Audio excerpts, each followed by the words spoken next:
وہ کہے گا اے کاش مجھ کو میرا اعمال نامہ نہ دیا جاتا اور مجھے معلوم نہ ہوتا کہ میرا حساب کیا ہے۔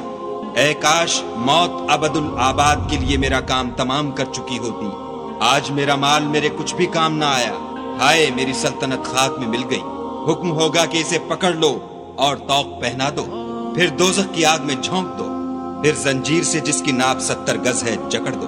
یہ نہ تو خدائے جل شانہ پر ایمان لاتا تھا اور نہ فقیر کے کھانا کھلانے پر آمادہ کرتا تھا، سو آج اس کا بھی یہاں کوئی دوست دار نہیں، اور نہ پیپ کے سوا اس کے لیے کھانا ہے، جس کو گناہ گاروں کے سوا کوئی نہیں کھائے گا۔ تو ہم کو ان چیزوں کی قسم جو تم کو نظر آتی ہیں اور ان کی جو نظر نہیں آتی، کہ یہ قرآن فرشتہ عالی مقام کی زبان کا پیغام ہے اور یہ کسی شاعر کا کلام نہیں، مگر تم لوگ بہت ہی کم ایمان لاتے ہو، اور نہ کسی کاہن کے مزخرفات ہیں لیکن تم لوگ بہت ہی کم فکر کرتے ہو۔ یہ تو پروردگار عالم کا اتارا ہو۔